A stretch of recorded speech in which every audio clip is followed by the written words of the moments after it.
Today, we're going to talk about grooming, and we're going to talk about 10 signs or 10 red flags to look out for that could potentially lead to the awareness that you have been groomed or another individual that you know has been groomed.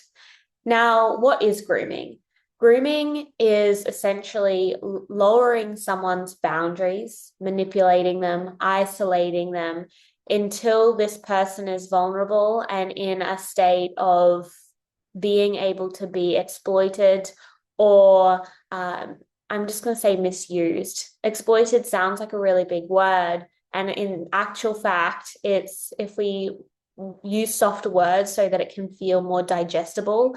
It's where someone has really just taken advantage of you because over time they have worn down your boundaries and you have missed the signs. And so the more that we can spot these signs, the more that you're going to become strong enough to see the truth of either the situation that you've been in, and this can be so confronting.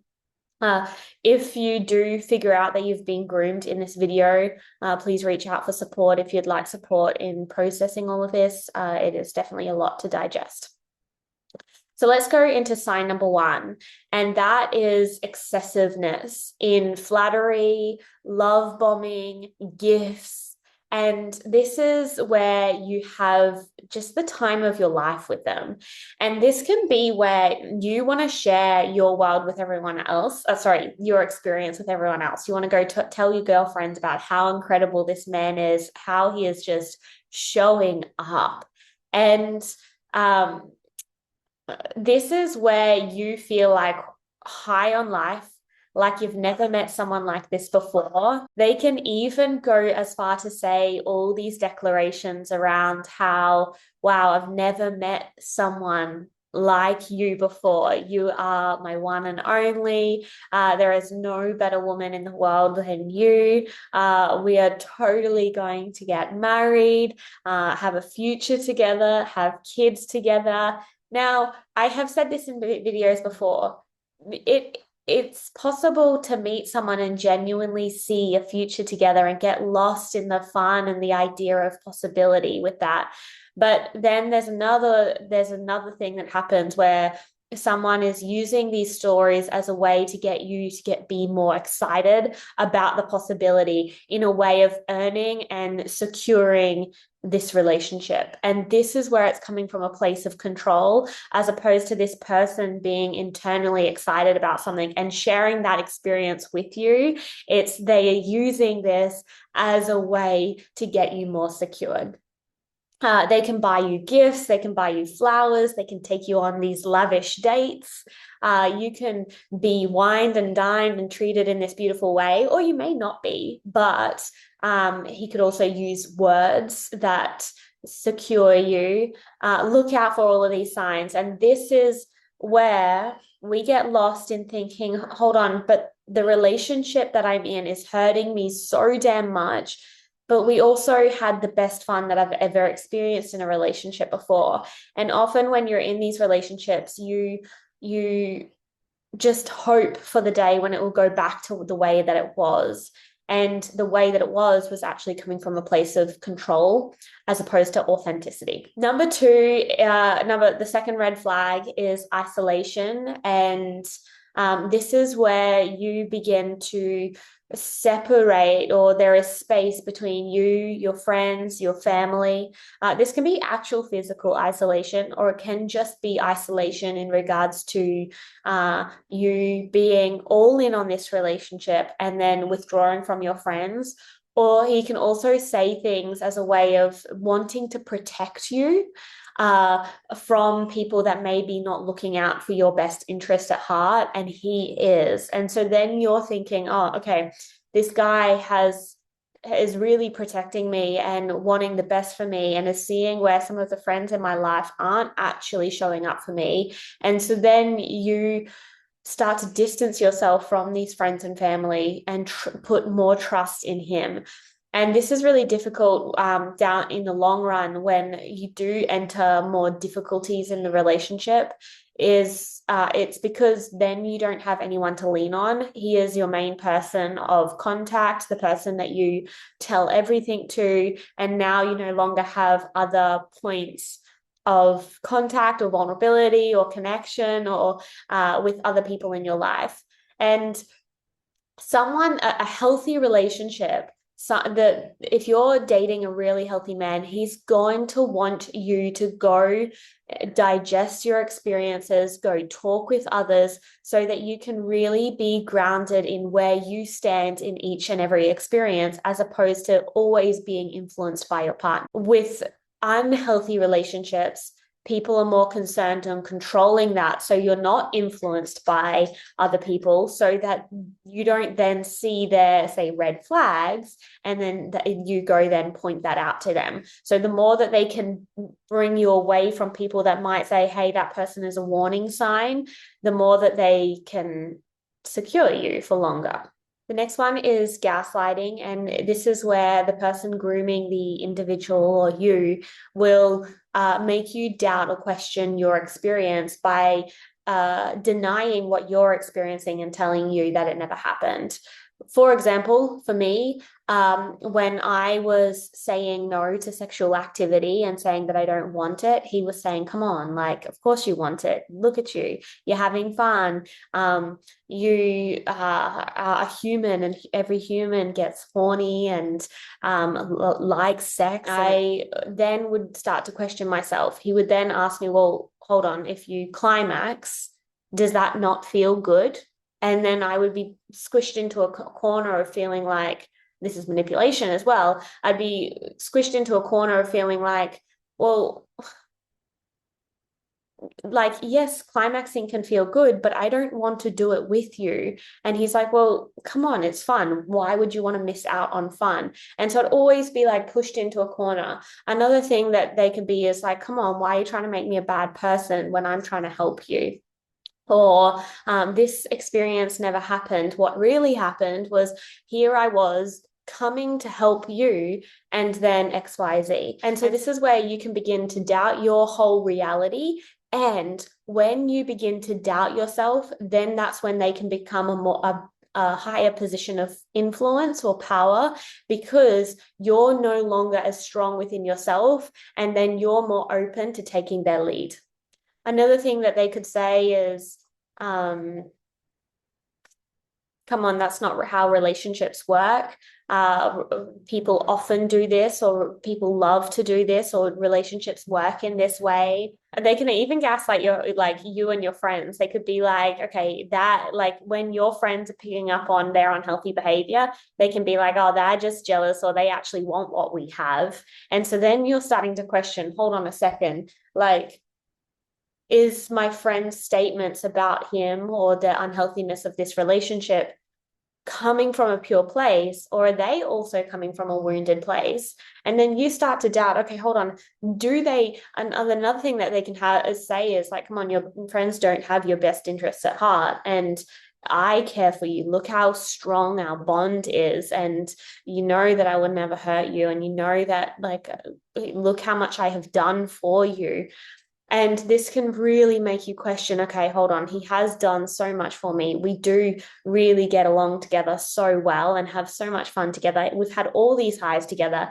And so then you begin to dismiss your gut feeling, your doubts, and go with where he has gaslit you. Once you have been gaslit time and time again without even knowing, it's often very subtle, then the person, and these can happen in any order, but the next red flag or possible red flag is that they start to test your boundaries. And you've already had these boundaries tested by being gaslit, but when they start to test your boundaries and start to come closer, you already have been doubting yourself from the gaslighting. And so your boundaries or your walls are going to be more flimsy. You're going to be more open to someone overstepping your boundaries because you don't even trust yourself anymore. And so when you don't trust yourself, you put more trust into the hands of this other individual, leaving you in such a state of vulnerability. And so if you're in a really unhealthy relationship at the moment, or wondering, how do I exit this relationship, or why do I always lose myself in love? Or you're questioning, how on earth did I get into this past experience, and how can I forgive myself? Um, One of the things I would really invite you to look at is, where also did this individual consistently overstep my boundaries in the very early days, where you may have wanted their love, their care, their attention, their kindness, their support, but you didn't want the sexual nature or the intimacy or the relationships type stuff. And sometimes if you deny the sexual intimacy or the relationships stuff, they then immediately will stop and withdraw all the other stuff. So they may have, if say, for example, they're your boss and you're climbing up a corporate ladder, and they're helping you get these big gigs or whatever it is like that, then as soon as you start to deny or to push back on the sexual stuff, are you then going to lose all their support from this, the support that you're getting in work and climbing this ladder? And it is very subtle. And this is where I can get so passionate and protective of women, where women have been called gold diggers, or like they were just wanting to use him to climb the ladder. Often they weren't trying to use him to climb the ladder. He was actually using the ladder to use her.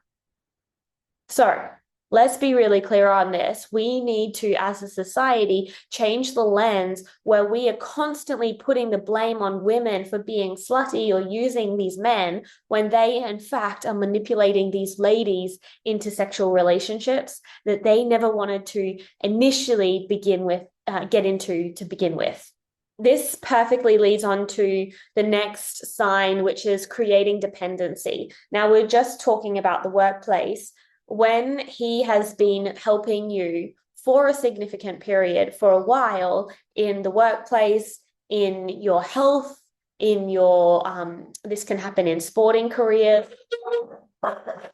That scared me. Let me take a drink of water. It doesn't just have to be in big careers or big sporting gigs. It can just happen with inside your home, or with inside the church, or with inside your community. So notice where this person that has been grooming you was someone that you really looked up to, and either got a lot of comfort, a lot of protection, a lot of guidance. They could have been your mentor or your coach, or someone that provided so much value to your life, that if you begin to start to set the boundaries, that you then will then lose all the benefits that you get from them when they are using you.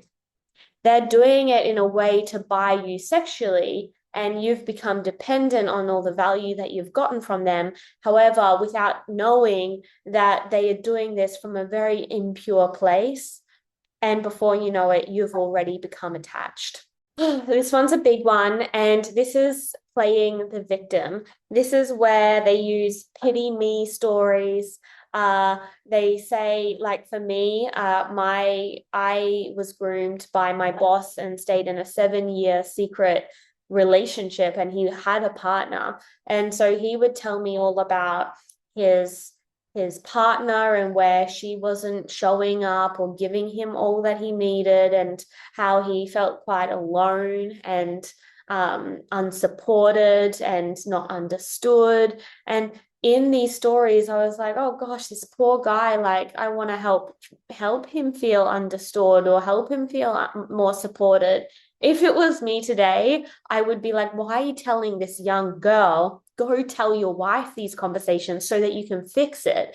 However, I was unaware at the time, and so I just got pulled into these sob stories.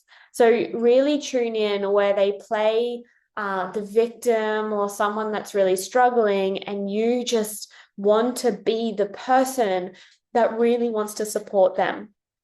For me, one of the biggest challenges on me trying to leave this secret relationship was the fear that he would be then unsupported by all the value that I had been giving him from, say, being his employee. I was so scared that if I left the work, that then their business would struggle and then he would mentally struggle from that.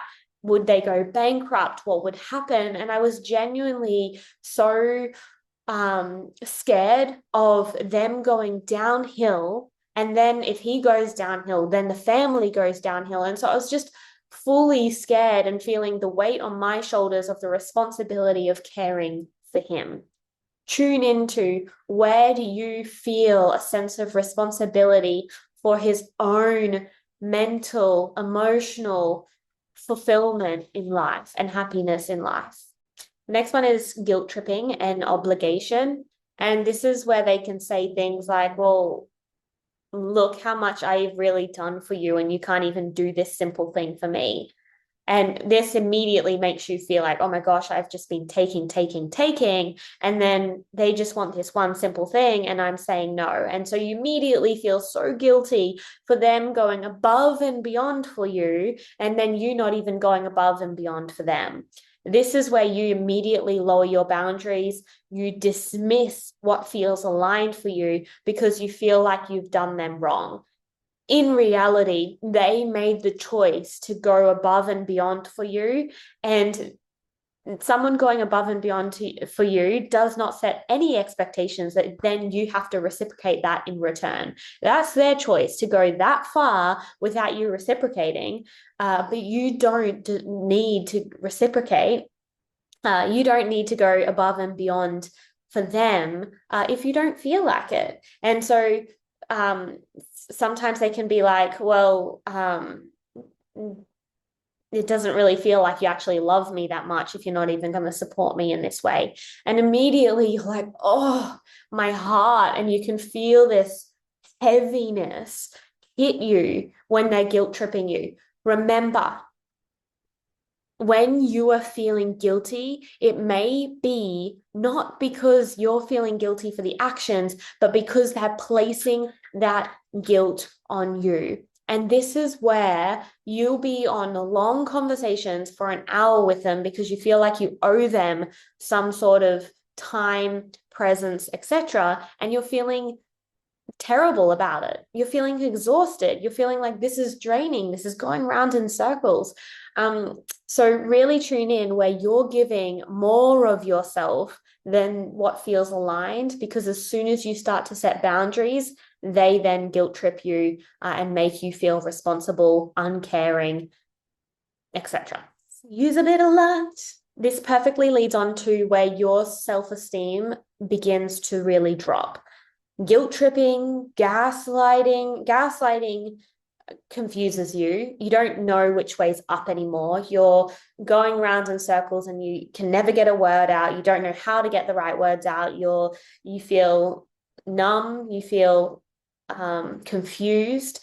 Guilt tripping makes you feel horrible for the actions that you're taking, responsible for the actions that you're taking. So you yourself don't even know how to have your solid feet on dry ground. You have been stripped away from your worth, their respect to you, and your self-respect to yourself, because you have been stripped away from your self-worth because they have slowly eroded at your self-esteem. And so if you feel like you've become someone that you're not, you feel so powerless, you feel like you're losing yourself in love with this person. You can still be very much in love and strongly attached to this person while being completely worn down. And if that's a sign, if that is showing up in your relationship, it's really a sign that this is extremely unhealthy. Because in a relationship, two people are meant to become so much stronger together, as opposed to you being depleted, powerless, and worn down by this relationship. For me, I used to lose myself in pretty much every relationship that I got into, I would constantly attract unhealthy after unhealthy after unhealthy. And I didn't realize why. I just couldn't hold my own. And that's because I didn't have a strong sense of self in knowing where these things that were outside of me, where these patterns and behaviors were going on. I could not see them. And so they would just engulf me every time that I got into a relationship. I continued to attract these unhealthy patterns without noticing that these patterns were unhealthy. The next one is shifting the relationship pace. Now, I want to quickly give an example for me, but I was obviously in a relationship with someone that was already in a relationship. So I was the side person. And in the context of the pace that it was shifting, I was working for him. So this can happen where you climb the ladder up the work, or you get given more responsibilities at work or higher roles, and you get excited about that. But it was actually off course of where you wanted your career to go. But you were so excited about how fast you were progressing that you didn't even realize that, hold on a second, this is bringing me deeper into this relationship without me even noticing. For me, I bought investments. I bought a property. I actually bought a property with this person. And so immediately I was fully tied and committed into this work dynamic without even realizing that I was getting more and more committed. I thought I was just investing and stuff like that. No, I was becoming more and more tied to him. And if I wanted to leave, it would become very difficult to start to actually cut these ties. In a romantic relationship, if you're in this person, they could speed up the level of commitment. They could get engaged really fast. They could ask you to be their partner really fast. And if you feel unsure about commitment, as in, I don't know if I want to be your boyfriend yet because I don't know enough yet, and then they get upset about that, that's a red flag. Because and you immediately feel like, oh gosh, do I have, like, am I less committed? Am I untrustworthy because I'm not wanting to commit that much? Or as fast as he's wanting to commit. Don't beat yourself up about that. Stay very strong in what is going to feel comfortable for you. And if anything more than that feels uncomfortable, say, no, I don't feel comfortable right now to go further. This is where I'm at. If that doesn't sit with you, then I get that you might need to make other decisions, but this is where I stand. And so it's really important that you stay strong in yourself around what feels most comfortable. The next one and the last one is withholding themselves. So when you start to set boundaries or to say no or to have other plans or other decisions that go against what they want, then they then either silence themselves, hold back, withdraw their love. I use this in another video, but the person that I was groomed by, he would say, fine, whatever you want, as a dismissive, in a dismissive tone that made me feel, oh God, am I doing the wrong thing? It was him just being like, fine, I'll withhold my love. You do whatever you want. I'm like, if that's you then. And it was just coming from that energy, as opposed to real care and whatever you do, I'm in full support of. If it makes them uncomfortable, hey, I want you to be ultimately really happy and making decisions that are in your best interest and alignment. The idea of you making that decision does genuinely upset me or hurt me or make me feel jealous or insecure. Can we talk about that? This would be a healthy response, as opposed to, well, then I'll just shut myself out. Because as soon as they shut themselves out, you may notice that you immediately then lean in to fix it. And this is where there's this power dynamic, or this anxious avoidant dance going on that is unhealthy, because they're withdrawing their love and then you're wanting to then win back their approval.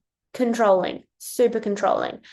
So I leave you with those 10 red flag signs of grooming. If if you resonate with these signs, I offer support for women going through difficult relationships. I also have been for years helping women end or move through affair relationships. So if you're either in an affair or you're not, and you're just wanting support ending this relationship or building a really healthy relationship, then I offer one-to-one coaching and we can support you through that. It is a powerful journey. I can honestly say that my whole